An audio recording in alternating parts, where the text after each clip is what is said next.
But what we have here is we have Jenny tonight. She's going to come in. She is a counselor and she's going to come in and talk about the book that she is presenting. I'm just here to open us up in prayer and get us started. We're going to record this so that everybody can watch it, and we won't lose any time lost here, hopefully. This is going to go well. So, uh, I'm just going to pray. Lord Jesus, thank you so much for this evening. Lord, give us calm, peace. Laura Lou, yay, she just joined us. So um, give us the peace that you give us, not that the human mind understands, but as you give it, Lord. And you said in your word, and calm nerves, keep all the distractions out. And give Jenny the words you want her to say to help bring survivors comfort and healing. In Jesus' name, amen. Amen. All right, everyone, Jennie Murdock, give her your attention. She's going to go over some things and then we're going to have discussion questions. So take it away, Jenny. All right. Um, I, of course, like lots of things, this isn't going according to plan. And I was hoping I'd see your faces and have a lot of interaction and questions as we go along, not just at the end, because I want it to be interactive, but we'll just roll with it. And so I'm used to things not going according to plan. I've been a therapist for about 35 years now and graduated with my LCSW from BYU in 1991.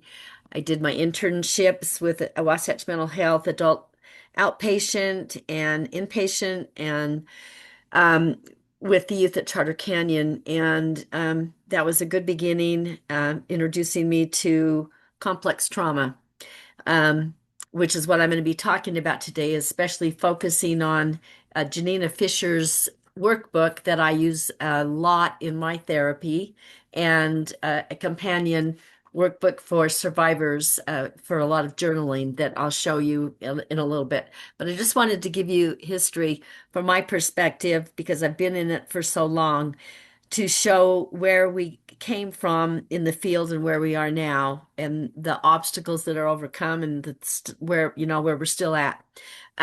Back in when I began at adult outpatient at Wasatch, I was meeting with a lot of adult women clients, not exclusively, but there were a lot. And it seemed like every one of them that I was diagnosing had PTSD and a lot of trauma. And I went into my supervisor who was reviewing my work, and he was very um, dismissive and upset at me, almost like, you know, kind of ridiculing me, like, what do you just find PTSD under every rock you turn over and every client has it? And I said, well, I'm diagnosing thoroughly, and if I see it, I name it as PTSD. But you have to appreciate that just 30 years ago, PTSD was not even a known thing and acknowledged as a thing for survivors for trauma.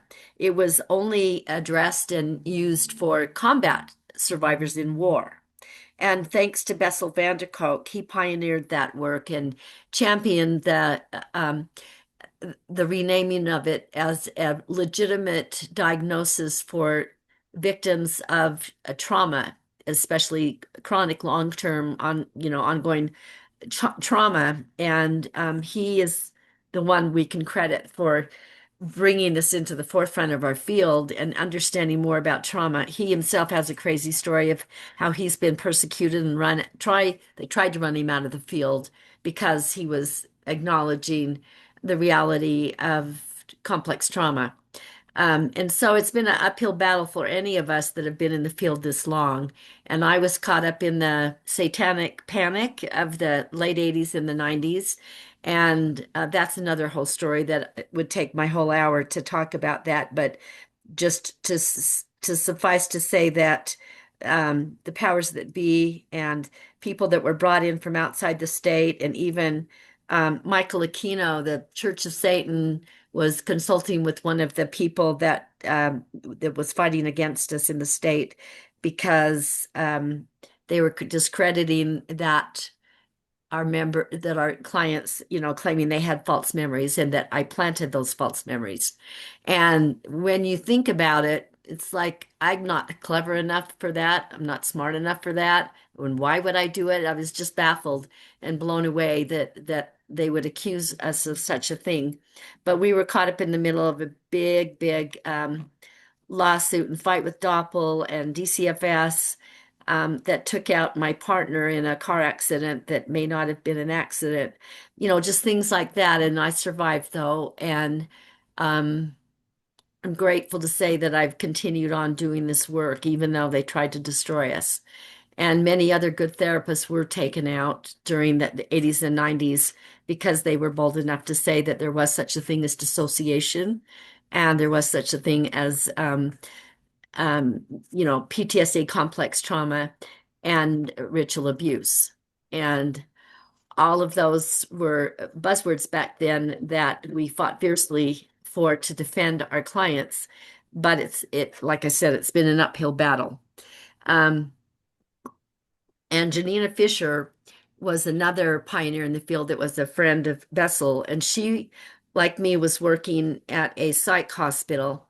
And I would often see clients that I was working with and say, they're just diagnosing them as schizophrenic, but I don't see them as schizophrenic. I see them as dissociative, and trauma, and it was trauma based, but that there was a fierce fight to get that diagnosis.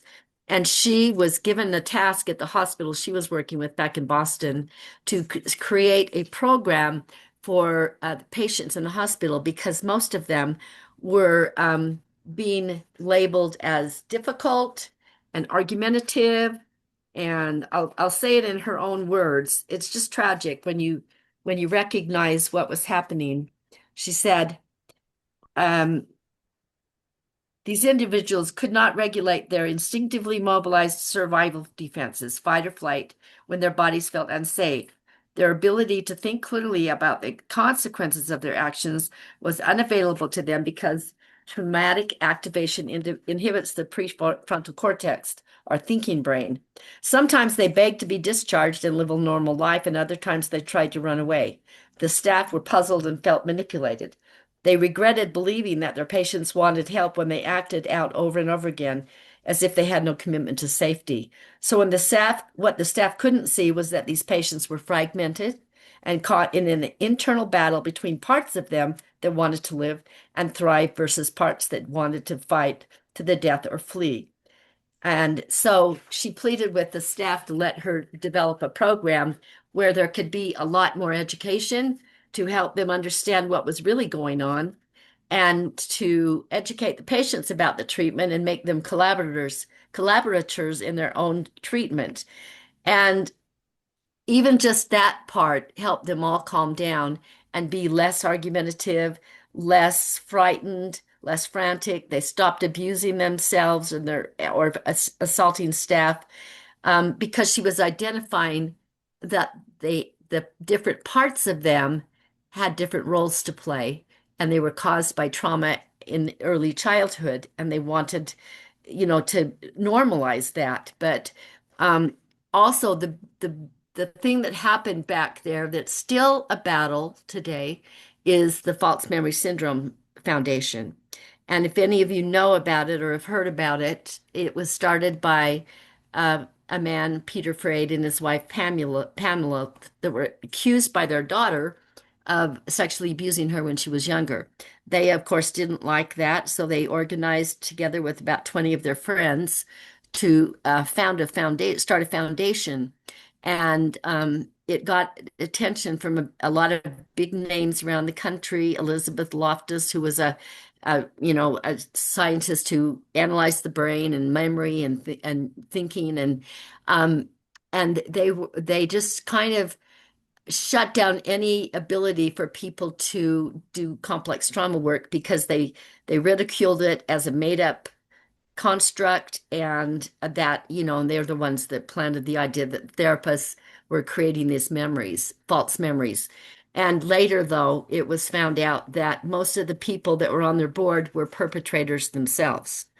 And Jennifer Freyd, their daughter, who was abused, went on to become a therapist, and she's the one that coined the word Darvo, which is a very big, big word today that we use in treatment, where there's denial, there's reversal, opposition, oh, no, denial, then accusation. So, and then it flips the role of the accuser and the victim and the perpetrator.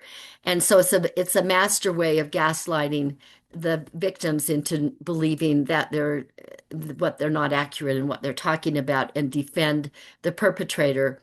But she's prevailed, and she's a very prominent therapist now. Her parents, I don't think they ever went to jail, which would have been a better outcome. But finally, after 30 years, we're at a place where we can talk freely about dissociation. And now, because of people like Cindy and Goel and Jason and Alexia Preston, inviting people onto their platforms and giving them a voice, we are now legitimizing the stories of the survivors that have kept and had to hold their stories in secret for so many decades. And I'm just grateful to them. I'm grateful that we can come out of hiding and be proud about it and talk boldly about the truth and enlighten other people. There can never be enough said to validate the woundedness and the terror that all of you have lived in. I live with it daily, listening to my clients. I've got my own trauma history, but it wasn't ritual abuse, but it was bad enough. And it does something to your soul, to your mind, to your body on every level. It robs you of normality and ability to trust yourself, and an ability to have confidence to assert yourself. And it just takes away your innocence. It takes away your childhood. It takes away your trust. And I repeatedly every week, it seems like there's someone or another of my clients that I'm reassuring them that even though they feel very worthless and very ashamed and hopeless, I tell them that they are the warriors, and they are my heroes, because nobody can survive what you've been through as children and say that you're a loser, or that your life has no purpose. You are leading the way into the light, really, by just having survived what you went through. No matter what you had to do or compromise to survive, you are a living, walking testament that spreads the light, that there is hope, that there is a way out of this, and it isn't an endless, you know, sentence and punishment for life. That there is healing to be had. And we have so many more tools now, so many more ways to to help people heal. We know so much more about the brain, how it works, and the body, how important somatic work is, and all of that, than we had back when in the pioneering days when we were trying to figure this out. I read the book The Three Faces of Eve as a child, and it was on my parents' bookshelf, and I was fascinated then. And I watched the movie about Sybil, and unfortunately the movies make it look like anyone that's dissociative is a freak show. But of course, we know better. And you that have dissociation cannot be gifted with dissociation unless you're a highly intelligent, creative person. And that is a fact. I'm not making that up. It's a known fact.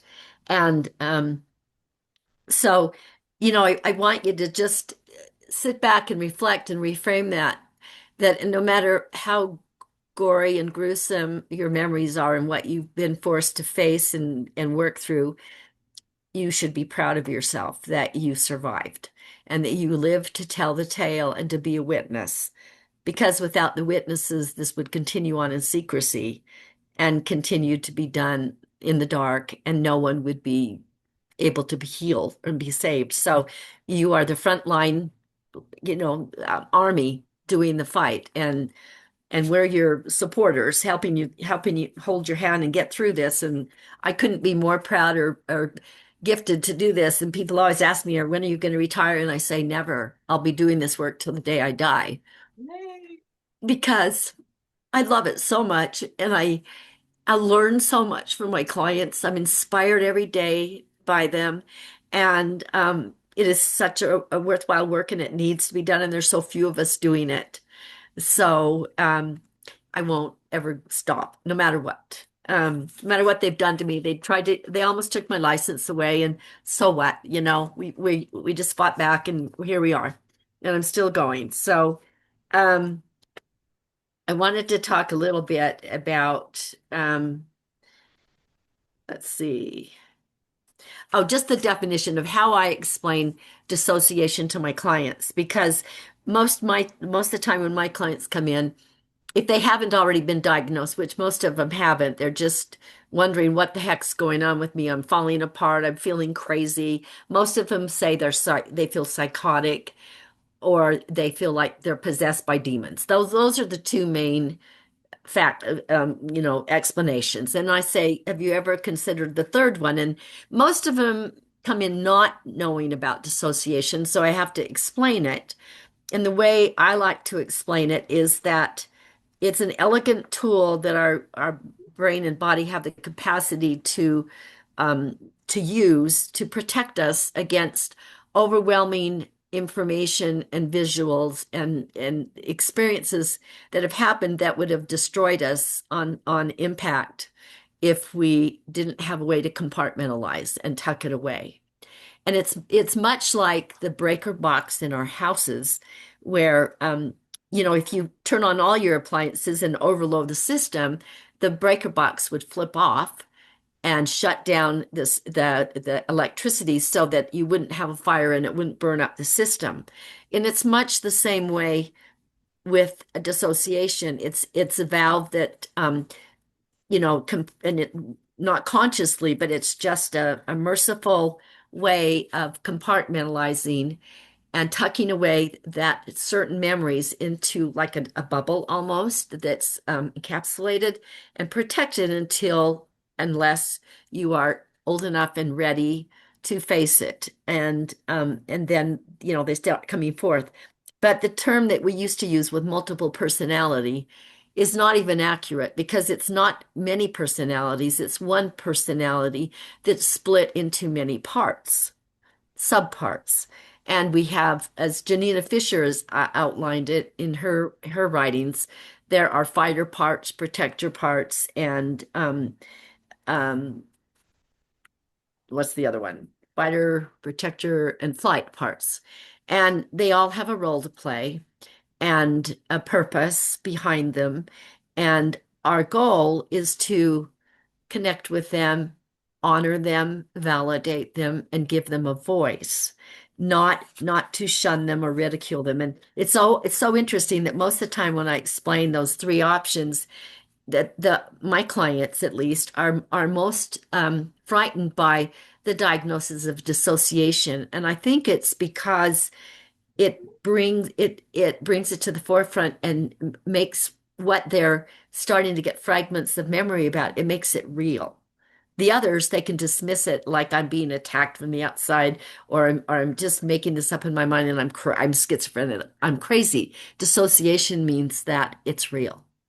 And so that's the first hurdle to get over, is to just accept that I'm not making it up, that this really did happen to me. And then the hard work begins of trying to listen and attune to the different parts and hear their part of the story and start to make sense of it. Um, and this is what I use very often with clients to illustrate what we're talking about. And this is Janina Fisher's flip chart that she started with.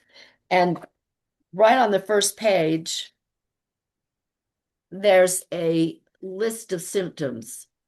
And this isn't every symptom that every client, could possibly have. But by the time they get through looking through this list and counting how many symptoms that they do have, they begin to understand and accept that they're not overreacting, that something big did happen, and it validates them a lot. That these are all symptoms. Maybe one by itself would not, make up a whole story, but when they see how many they have, it's hard to deny anymore that they're just overreacting, which is what most people in their life have been telling them. That you're just hypersensitive, you're dramatic, you're a drama queen, you're attention seeking, you're a hypochondriac. Yeah, I'm sure some of those terms you've heard in your own life being blamed for this. Instead, it validates them that there's a reason for their suffering, and it all stems from trauma. So that's where we start. And then she goes into, and I'm not going to spend a ton of time on this, but explaining the function of each part of the brain, the thinking brain, the limbic brain, and the brainstem where it's autonomic and we just breathe and we don't think about breathing or swallow or those things. But this is where we get our regulation emotionally. This is where we process things. And the problem with what the abusers do is I'll come back to this page in just a minute, the fight or flight. But when they're splitting people and they're brainwashing you into convincing yourself that you are the bad person and you wanted to do the harm to children and participate in the rituals or whatever, they are making it so that you can't stay in this optimal zone of arousal where our brain functions well. This is the place where we want to be, where we can use and access our brain and our body and our memories to work together as a complete whole. But they fragment that on purpose, systematically, to separate it out so that you are either flooded by emotions and you can't think straight, or you're overthinking and all you can do is think and you're numbed out on your feelings. And so you're either in parasympathetic under arousal or you're in sympathetic over arousal. And some people flip back and forth between parasympathetic and sympathetic. And this is what I have called, well, bipolar. But I just was reading today on an article on shame that I'm going to talk more about in a minute. And I think it was Bessel that said, shame on the psychiatrist who sold out and wanted to just give pharmaceutical pills to their clients that are suffering from this dysregulation. And instead of honor it as coming from unresolved childhood trauma, they label it as a brain disorder, bipolar, and give them pills. Like, take this pill and you'll feel better in the morning. And we know that they won't. But this is the best explanation I have of what turns out to be borderline or bipolar, but it's really misnamed because it's usually complex trauma. So, all of this is explained to a client in the couple of first sessions, which gives them a grounding in what's really going on in their body and their brain and why they're acting the way they're acting. So it's normalizing their behavior and their thoughts so they don't feel so crazy and are welcomed, just now start looking at what really happened and look through it. Back to this one. Um, and this gives a very good definition so they can identify where they're at. Are you more over here in the sympathetic nervous system? And it describes all the things that happen when your body has an adrenaline rush, your heart races, your muscles tense, you have a surge of energy, and you can't calm down very well, and your frontal lobes shut down to increase the speed of the response. This is important if you're in an emergency accident. You've got to be there to act quickly. But too many people with trauma, they can't get out of this. It's broken down, and it's like like a record stuck and just repeating the same note. Or they're stuck in parasympathetic when it isn't safe to fight or flee. And when it's over, then chemicals slow our heart rate and respiration, leading to physical collapse, exhaustion, weakness, shaking and trembling, increased gastrointestinal activity, and the survival responses of freeze and submit. So it's like getting stuck like a deer in the headlight look, and you forget what you were going to say, and you can't find the words, and you just feel lethargic, and you want to go lay down and sleep, and you don't have the energy to do the work you're supposed to do. That's the parasympathetic. And clients can start to see where they're at on this scale, or maybe they're stuck in the middle and they're going back and forth, which is exhausting for anybody to do. Um, and then she talks about how we have to activate um, the noticing brain to get the working memory to start facing the memories and talking about them and releasing the emotions that are blocked, that are pent up, that we're holding back on, because most clients feel like if I start crying, I'm afraid I'll never stop. Or if I let my anger out, it'll be out of control and I'll hurt myself or someone else. But when they learn that by having a witness that believes them, and they can start sharing what they've held inside, they can sort it out, and they can activate their thinking brain to give them some resources that and tools that they didn't have before because they were on survival mode. So it's a very elegant model. And then she talks a lot about attachment also. And we know I've worked with adopted kids with attachment disorder, reactive attachment for years, and seen what happens to them if they don't get that break in trust and the ability to bond with a safe person. If that is not allowed them, they don't, I mean, on some continuum, they become like a feral animal where they are on survival mode all the time, and they don't even allow themselves to hope for good things or to receive good things, because their brain is conditioned to believe that if I do, it will be taken away or destroyed. So why hope? Why allow myself to want it? I mean, I've had a lot of kids that the parents are excited to receive this adopted child and shower them with love and attention. And then they come in puzzled and say, I decorated their bedroom up beautifully. I bought them new clothes and pajamas and bedspread and toys, and they destroy them all. And that's because it's too painful, literally physically painful, to get your hopes up when you're so conditioned to believe it's not going to last. So I can't let myself hope. I've got to get rid of it, destroy it, so that I can go back to status quo, which is just low, level survival mode. And that's where a lot of, um, obviously, where a lot of survivors are with complex, trauma and PTSD. They've been conditioned and harmed so frequently that they can't trust a loving, kind voice or a touch or anything, because they don't believe it's going to last. It's gonna trick them. It's gonna reverse, and they'll be in danger again. So no wonder they're so guarded and lack and not I'm sure you guys know this. I'm talking to the choir, why it's so hard to trust, and why it takes so long.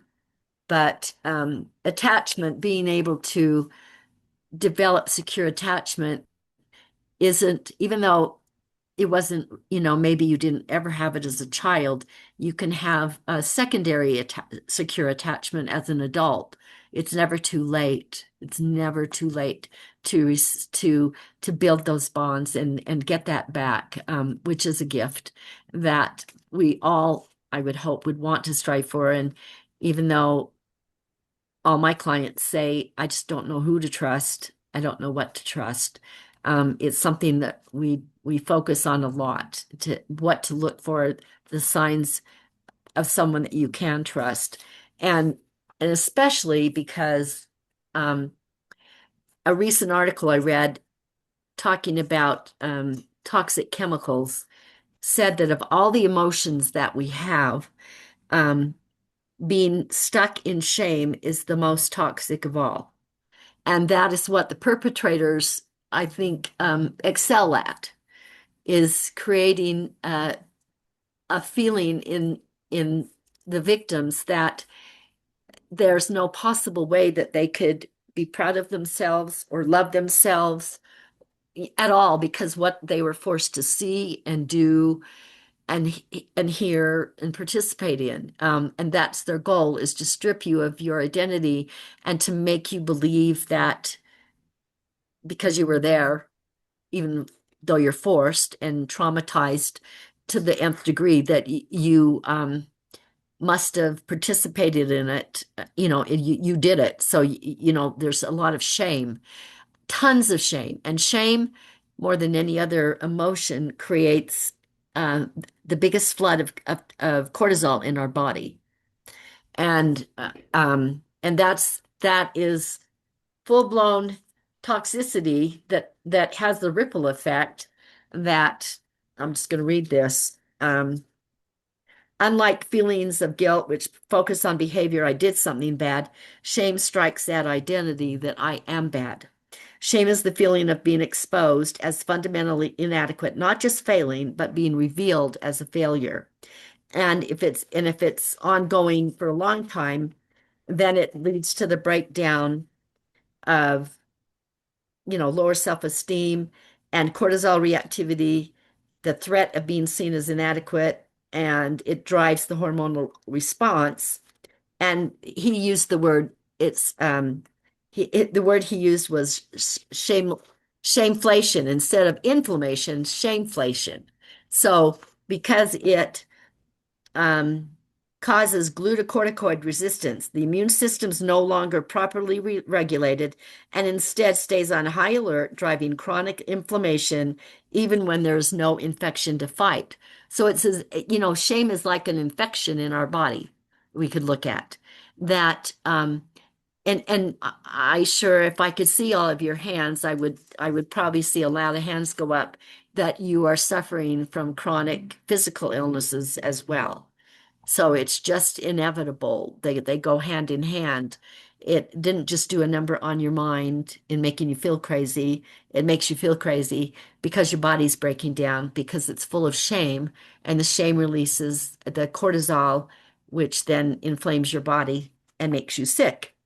And um, the higher your ACE score is, the adverse childhood event score that is now out, and most people, therapists are having clients score that, you would be up there in, the 7 to 10 range of a 0 to 10 score, and that is where you're going to get a breakdown in mental functioning and emotional and physical well-being.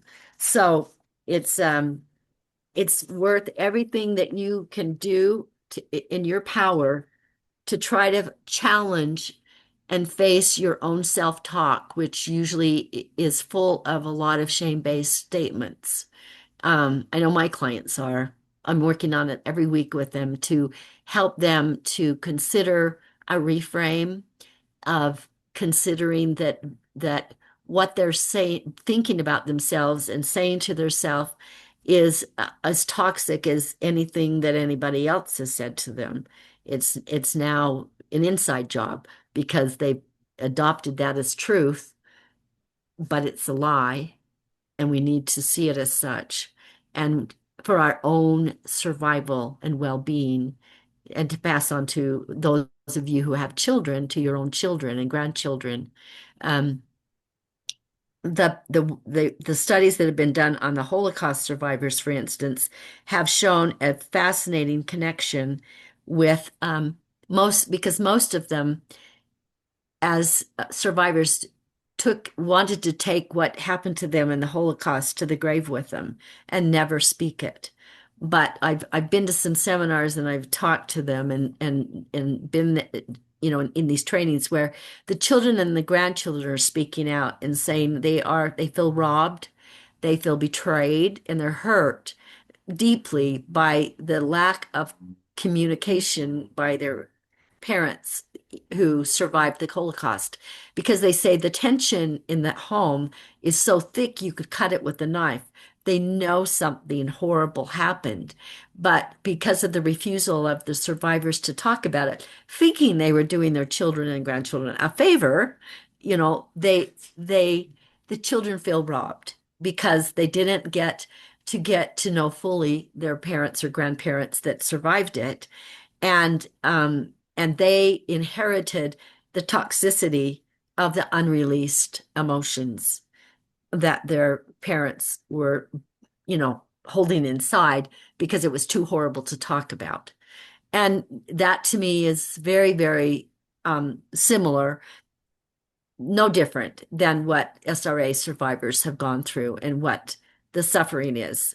Um, Partly because dissociation was included in it to keep you from remembering, but you still have a sense inside of yourself that something is very off and very wrong. And even after you do find out, it's so horrific that you don't want to, nobody wants to go around broadcasting this to other people. But, and I'm not proposing going on the corner and broadcasting your story and so everybody can hear it, but you have to find someone you trust, someone you can be feel secure with to open up, and I call it emptying the emotional garbage, taking the garbage out, because if we hold it inside it's like an overflowing stinky garbage can that never gets taken out, and we need to have a resource and a way to take it out and empty it, and that means facing it, talking about it, letting our body release it through shaking and moving and all the methods that are so effective to do this, but it has to come out. um, with little kids, I tell them it's like if you have something you're holding inside and you want to keep a secret and you're not sharing it with your parents, it's like a sliver that's in your hand and it bothers you and it hurts. And if it stays in there, it can get infected and go all the way up your arm. And so we have to take those tweezers and dig and pluck it out, and it hurts for a minute, but eventually you're going to feel relief when you get it out. So simple things like that, depending on what level you're at and and which part you're working with, um, will help, I hope, give them the bravery to face what is coming out in their dreams or in their memories and to release it. Um, the other way to do it, and this is what Kathy O'Brien recommends highly, and she is a survivor of MK Ultra and has written prolifically about it. She's even testified before the U.S. Senate, and with her book. I wouldn't start with this book though. This is pretty heavy duty about the ins and outs of her ritual abuse with MK Ultra, the government mind control. But she has a wonderful book that I do recommend right away for any survivor called PTSD, Time to Heal. And she talks about how she recovered her memories and healed from her SRA trauma. And and I've talked to her on the phone and worked with her a bit. And she's a lovely, amazing woman, just incredible, tough survivor. Um, and she said to journal extensively. Every time you have a nudge or something coming up that you're confused about, to just put it down on paper and write as much as you can. And oftentimes it's like, I think, like putting together a jigsaw puzzle where you don't have the picture to refer to go off of. You're just gathering these little pieces of a puzzle that you're not sure where they fit. You're not even sure if they belong to that puzzle. But I say identify it anyway because it might be an important clue that later on down the road is going to fit in beautifully with another piece and make sense to you. But you've got to capture them when they come up because they're fleeting, often those memories. And if we dismiss them and we just say, "Bah, that doesn't make any sense, so I'm going to ignore it," we might be dismissing a very valuable piece of information that helps us tell our own story. So, and Kathy, talks about that too, that the insights, the awareness, the congruency to connect the whole story together will come by honoring that tool. I mean, using it is writing as often as you can.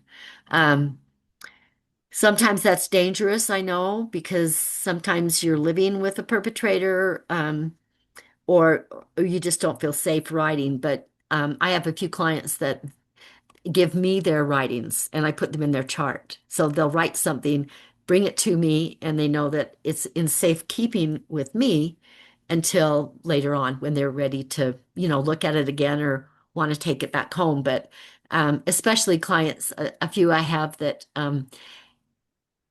don't want to believe they're dissociative, but all kinds of weird things are happening to them and they lose things and things get destroyed at their home and they think someone's out to get them. And so we've made a deal that if they write something down, they can come and bring it to me and I will keep it safe for them so that it can't be destroyed um, until they're ready to, you know, pull it out and read it again and look at what they've written. And that works beautifully too. So,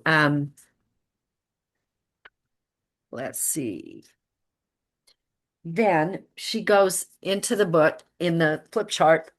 Um, she go, we look at the dissociative continuum, and this is a wonderful chart, useful tool for anybody, so you can see, can kind of pinpoint where you are on that continuum.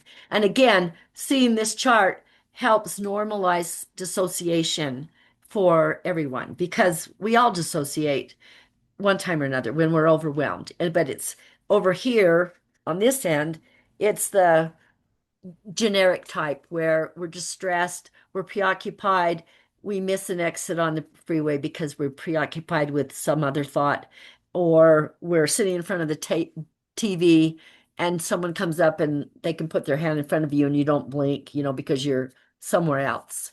That's normal for everybody. And then it goes along this chart to progress further to more complex, severe dissociation. And the other type of dissociation that's more normalized is peak performance, where athletes who are at the top of their game are so focused in that they tune everything else around them and they don't notice or hear anything but just what they're focusing on in the moment.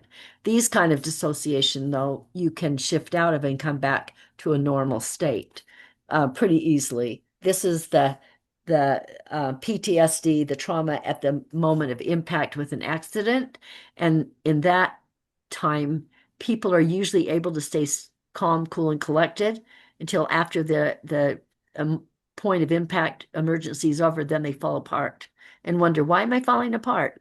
It's because that was the shock. And then your body thaws out and you feel the rest of the feelings.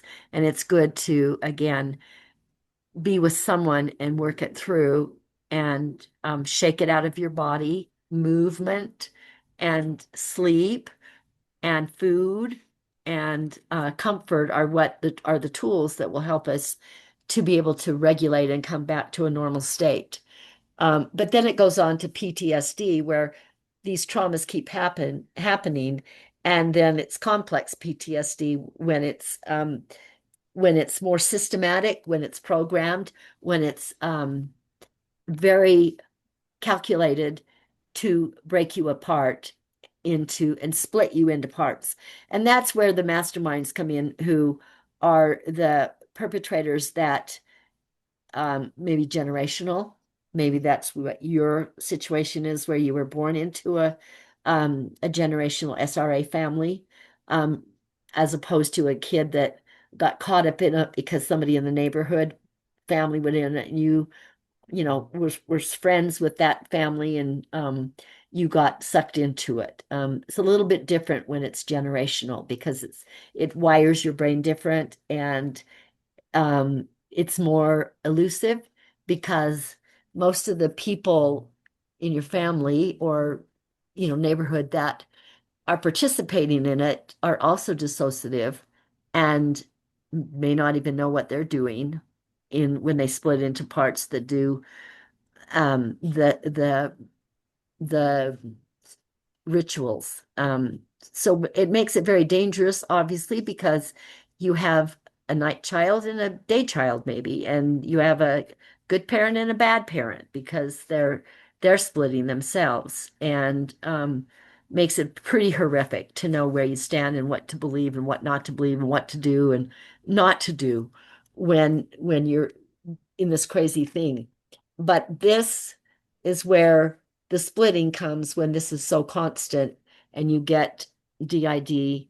And if you're not, I've heard it said this way, and it's probably true, that people that with a higher intelligence and a greater ability to have amnesia and be able to be hypnotized are the ones that can be that develop into DID. Um, and the others just have a more basic black and white split into borderline where it's all or nothing black and white.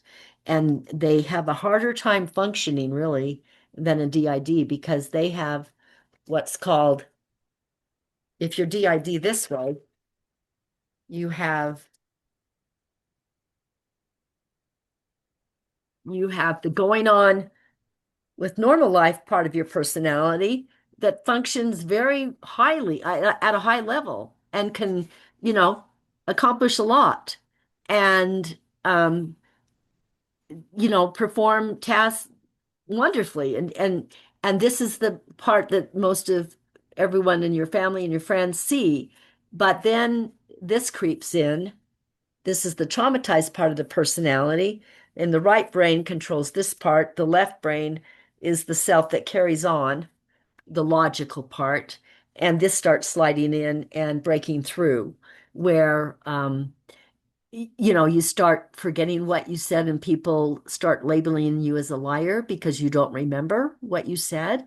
And that in itself is very painful and very difficult because if people don't understand, there's more shame heaped on you because you are not understanding why you're being accused of certain things. And if that ever happens, I at that point, that's the point to get to therapy. And I assume all of you are past that point because you're here and you're in therapy, hopefully.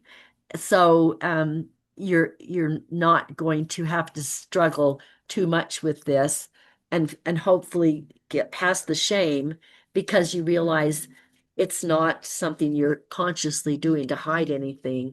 It's what they did to you to make you unconscious so that they could manipulate and use you for their purposes.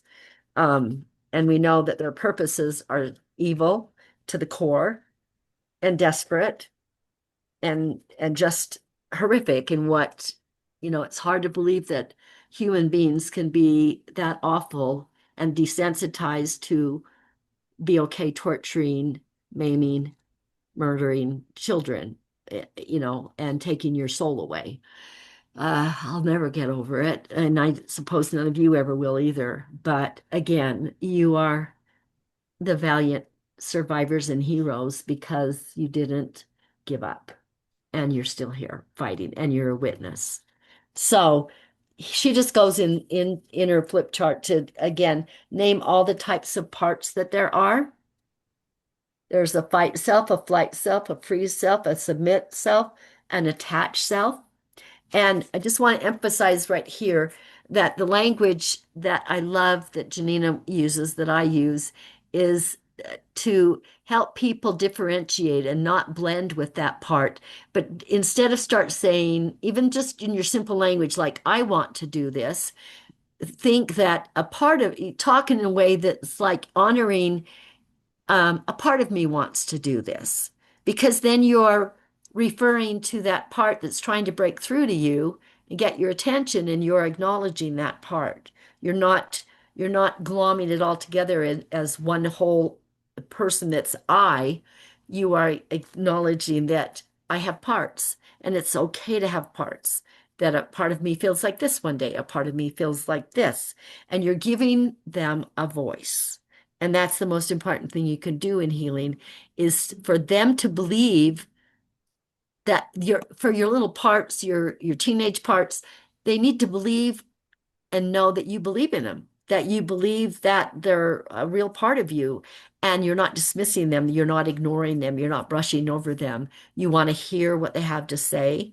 You are considering them as you talk and making it so it's a differentiation and it's unblending rather than blending together. Because if you blend into what they're doing, then you've lost your higher thinking ability to find a way through it. And you get muddled and then you collapse because it's overwhelming and you get stuck and you beat yourself up and blame yourself. And then, you're just going around in a circle. So there is there's a way out of this. And in this book, which I highly recommend that you get, you can just order it off of Amazon. You can recommend that your therapist gets the flip chart if they don't have it already. And I'll just show that again in a minute. But you could go right now and order this book.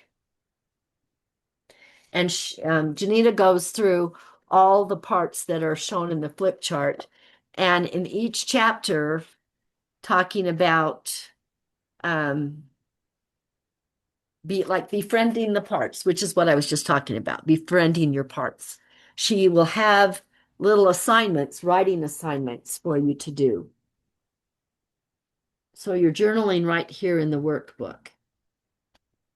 And you're separating out the depressed part of me, the protector part of me, the anxious part of me, and giving them all a voice so that it can be constructed in such a way that you make sense of all those, and it isn't just one big conglomerate mess that you can't untangle, and it just feels too overwhelming, and then you default back to I give up because I can't make sense of this. So this is breaking it down so that you befriend and make sense of all the communication going on inside, what their different needs and wants are, and eventually to know what was their experience that caused them to be created to hold that memory in abeyance until you're ready. What trauma was it so that you can be the compassionate, loving parent? And that's the last thing I'll talk about is that all of us, whether we're parents of actual children we've given birth to or not, are parents to our internal children. And we need to be a loving, kind, supportive parent that they can open up to, because I've had too many of my clients, when a part came out that was very resistant, they'd say, why would I want to talk to her? The body, the core self, because she doesn't care about me. She doesn't pay attention to me. She doesn't think about me. In fact, she's ashamed of me. She's embarrassed by me or whatever. And so they're watching, they're listening what we're doing on the outside world, and they are very vulnerable and shy sometimes and or angry because they're not being listened to. But just like you would, as a parent, try to calmly but firmly help your child in the store who's having a tantrum on the floor because they didn't get the cookie they wanted in the store or whatever, you know, you you don't want to hit them, call them names, or shame them.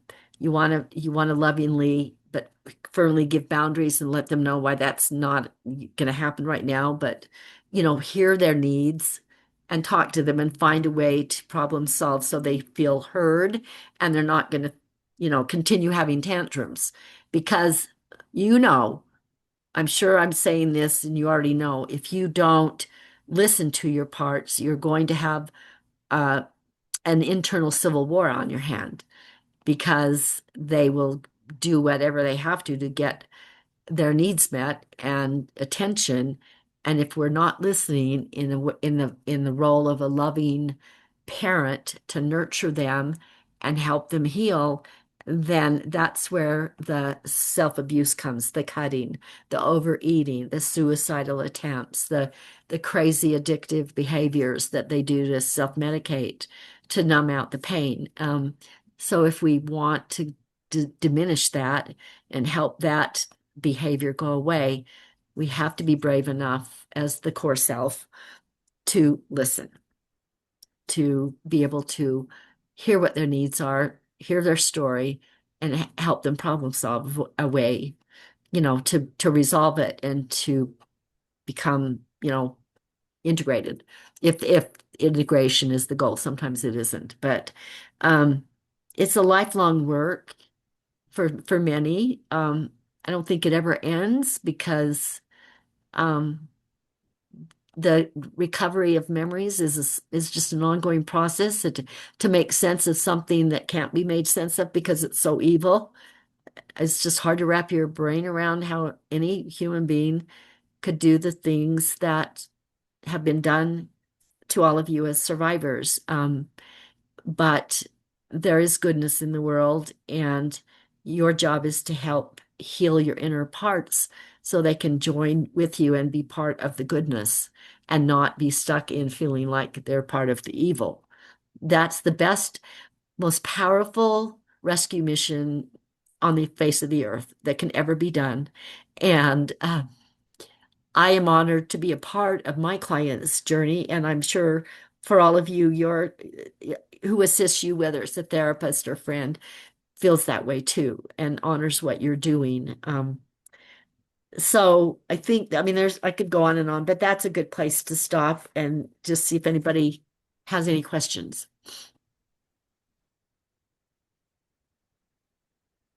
That is excellent. Thank you so much.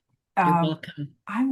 one of the most difficult issues we get as survivors will reach out and say, I'm suicidal. What do you do and say to comfort them and get them, I guess, calm down or not go through with it? What do we say? Yeah, well, I guess the conversation would be different depending on what stage of recovery you're in. Because if you're at the beginning of it and you don't yet accept or understand that you have parts that are driving all this behavior, Hmm. then it's just let's get you in a safe place where we can support your body and your mind to get a break and to calm down. And, medication support. Some hospitals I know are kind of cruel and they just punish people when they come in. Yeah, So it's important to find a place. I mean, sometimes you just have to go because they're on the brink of, I'm going to do it. And so you've got to take it at that level and get safety right there right away. But then hopefully after that, there's a way to calm down to find a place where there is more safety and support of people that understand what's going on.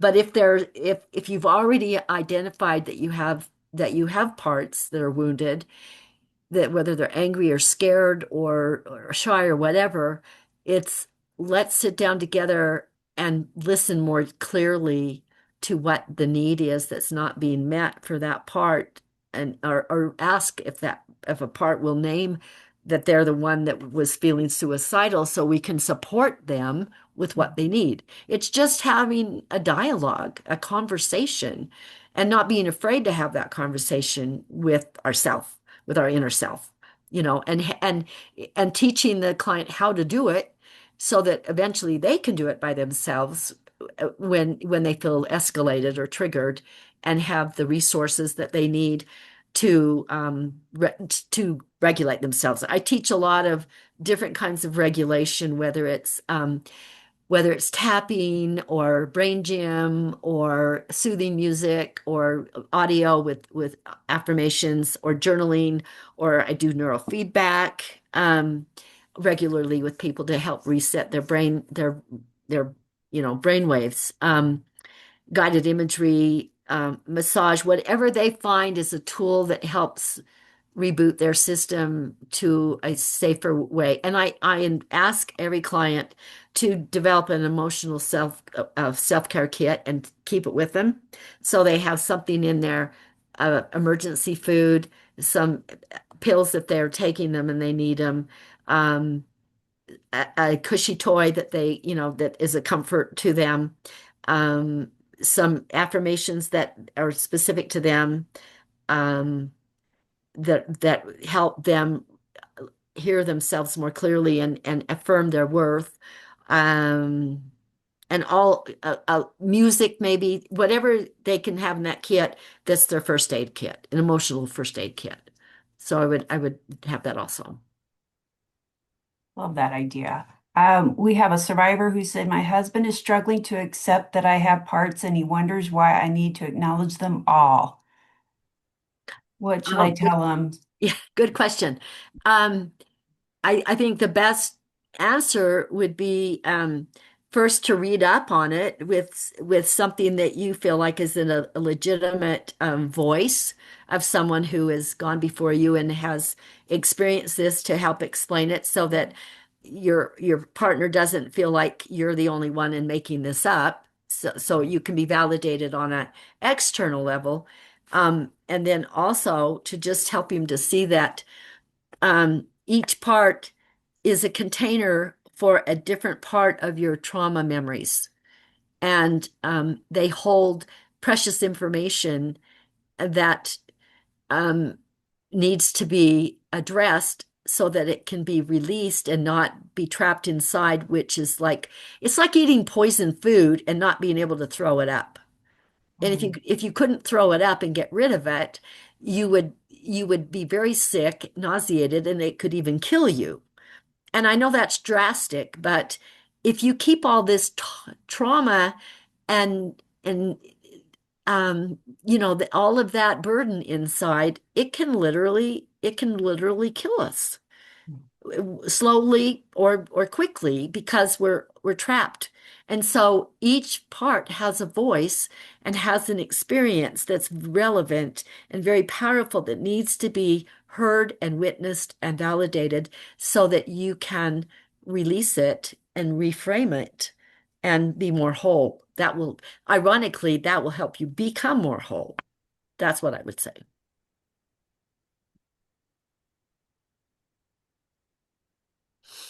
Hey, anyone else? You can type in your question if you'd like.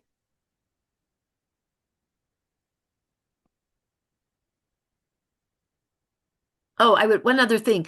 My friend, the person who just asked a question about her spouse, has he ever been to therapy with her? Let's see what she said. I have to put my glasses on. Oh, yeah. But if he hasn't been to therapy, I would invite him to come and to get some explanations and understanding from the therapist Mm. to have a better, broader understanding of what she's going through and why all the parts need to be heard. Yeah. And because if that part gets shunned and not heard, there's going to be some repercussions, some acting out, something is going to create a bigger burden for this person. And hopefully the husband, is compassionate and doesn't want that to happen. So hopefully he becomes part of the team that wants to support her. So she says that, yes, he's come many times. He doesn't think it is helpful. Oh, darn. Yeah, I mean, sometimes it's triggering traumas that they didn't know they had either, and they don't Mhm. want to deal with them. I mean, I think the most common belief and way of functioning for humankind, I've seen this for all the times I've talked about this. I'd be a wealthy person if I got paid for how many times I had to say this, is that The most common belief on the planet is if I just don't think about it, it will go away. Mm. That's our magical thinking that we all, at some point believe or want to believe in and hold on to. And some people hold on to that most of their life and they just live in that amnesia or that numbness or, just if I just don't think about it, then it's not a problem, it'll go away. It's not true, but a whole ton of people believe that. Especially men. Yes, especially men because they're so logical. All right. Yeah, we're just saying. Yeah. Yeah. Yeah. All right. Anyone else? Do you got any more questions? Now's the time. I really appreciate you coming on here, Jenny. We have just enjoyed this. And we've had quite yeah, she's saying yes, thank you. Um, we'd love for you to come back sometime. I'd So, love that. a few months from now, I'm probably going to ask if you'll come back and talk to our group. Next time, I'll get the technology right. Everyone, I so apologize for the technology. It's completely my fault, but we have recorded this, so I'm going to email this out so everybody can watch it. You can pass it around to the other survivors that we've missed here tonight that would be great. But I will send that out tomorrow. And And I will send Cindy, I will send you the name of the book and the author of the flip chart and the book and okay, Kathy yep. O'Brien's book also so that you can send that on the email to everyone. Okay, yeah, that sounds great. We'll do that. I just And sorry to interrupt. no, Sorry. go ahead. I wanted to just say thank you because it was very insightful like about the shame, that we hold and we don't even realize it because I'm Right. catching myself in patterns where it's like I'm either in a really traumatic environment and I'm just going and functioning and then I know it's bad for me so then I get out, but then it's like I feel kind of depressed, like I don't know what to do. So I thought that was really helpful, and I think that's something I'm really going to work on because I know I need more community. So thank you so much for Oh, you're teaching. welcome. Hmm. You're welcome. I just think that insight that I received, I don't know how many years ago I learned it, was just like boom, powerful when I realized that our thoughts, what we say to ourselves and our thoughts are not just ethereal things that float in our mind and then float out. They have an actual chemical reaction. They flood our system with either endorphins at some level or with cortisol, and other stress chemicals. So that it has a real impact, a literal, real impact on our body, the way we talk to ourselves. And the Mhm. way we talk to ourselves is formed from our programming, how we were taught to, and what we experience. So, of course, it's normal that you're going to be caught up in really negative talk from what you've gone through, but it's worth every bit of effort you put into it to to be conscious of that and reframe it. Even if you have to write cheat sheets and prompt sheets and read them, to yourself to get in the habit of thinking more positively, because, like we said, shame is the bottom of the barrel and it drags you down and it's toxic. So we want to get out of shame. And I love how you mentioned journaling, how Mhm. productive that is. Yes, And that, if you remember, you should write it down before it goes out before the you lose drain. it. Yeah, Right. because as you said, it's an important piece of information that could be the piece that solves the whole puzzle. Yeah. Yeah. So So, don't dismiss any of them. right. Just write it down. Right. It's also admissible in court. So if someday you decide you want to go after your perpetrator, your journaling notes and your Mm. counselor's notes can be submitted for court evidence. So that's another reason that it's good to keep track of all those memories. Absolutely. Oh, yes, I love that. You're recording your history as you're going along. And you're Mhm. like an archaeologist or a detective, you're uncovering clues and you want to capture all of them. Yeah. Absolutely. Absolutely. And someday write your own book. Oh, I'm in process of doing it, but I've had so many health issues. I got that on the sideline right now, but it's there. Yeah. So write your own book. Yeah, absolutely. Okay. All Okay. right. Thank you. Well, I'm going to pray us out and we'll meet again in another 2 weeks. So, Lord Jesus, thank you so much for everyone that could be here tonight. Thank you that we could record this and that everybody can be able to watch it at a later time. It'll be good to refer to it later on as well. So we're going to have that on the Relentless Hope website, and I will email it out to everyone. Lord, thank you for the peace, the calm you have brought to this area. Lord, thank you that people feel safe here and that they can feel comfortable in asking questions and sharing ideas. So thank you so much for that. Protect each and every survivor here. Cover them, Lord. Hide them in the shadow of your mighty wings and give them sweet, sweet sleep and everything in your name, Lord. Amen. Mhm. All right, everyone, thank you for coming. Bye. Bye.